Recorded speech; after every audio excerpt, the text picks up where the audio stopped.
నీకున్న ఫ్రెండ్స్ మన చుట్టూ ఉన్న ఫ్రెండ్సే కదా మనకు ఫస్ట్ ఆడియన్స్. వాళ్ళే జడ్జ్ చేస్తారు మనలో ఉన్న టాలెంట్ పిక్ చేసేది వాళ్ళే ఫస్ట్. వాళ్ళు చెప్తూ ఉండేవాళ్ళు పాటలు కాదు, నువ్వు మాట్లాడుతున్నా కూడా అటెన్షన్ గెయిన్ అవుతుంది అంటే లైక్ మేము వింటూ ఉండిపోతున్నాం అలాగా, నీ వాయిస్ లేదు మ్యాజిక్ ఉంది అని. బట్ అర్లీ మ్యారేజ్, పిల్లలు, ఇంకా రెస్పాన్సిబిలిటీస్ ఉన్నాయి. దాంతో నేను ఇటువైపు రాలేకపోయాను. సింగర్ గా ఒక 6 నెలల ప్రయత్నం చేశాను కానీ వర్కౌట్ కాలేదు. సో నెక్స్ట్ జాబ్స్ చేసుకున్నాను, బిజినెస్ చేశాను. ఒక పాయింట్ ఆఫ్ టైం తర్వాత ఇంకా బిజినెస్ కూడా లాస్ అయింది, ఆపేశాను.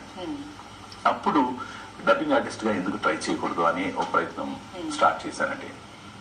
ఒక చిన్న ఆర్టికల్ నా లైఫ్ ని చేంజ్ చేసింది.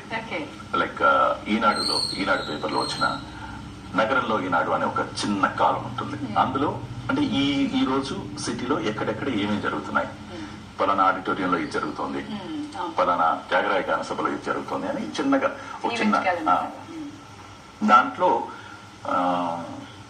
సినిమాల్లో డబ్బింగ్ ఆవశ్యకత అనే ఒక చిన్న అంశం నా లైఫ్ ని టర్న్ చేసింది. నన్ను డబ్బింగ్ ఆర్టిస్ట్ గా మార్చింది. అక్కడికి వెళ్ళటం, అక్కడికి డబ్బింగ్ కి సంబంధించిన వాళ్ళు పెద్ద వాళ్ళు రావటం, అందులో ఆర్సిఎం రాజు గారు, పర్టికులర్ గా ఆర్సిఎం రాజు గారిని నేను కలవటం. ఆయన ఫస్ట్ మీటింగ్ లోనే అంటే ఆయన చాలా అంటే ఒక గొప్ప వ్యక్తి అని చెప్పడానికి సింపుల్ ఎగ్జాంపుల్ అన్నమాట.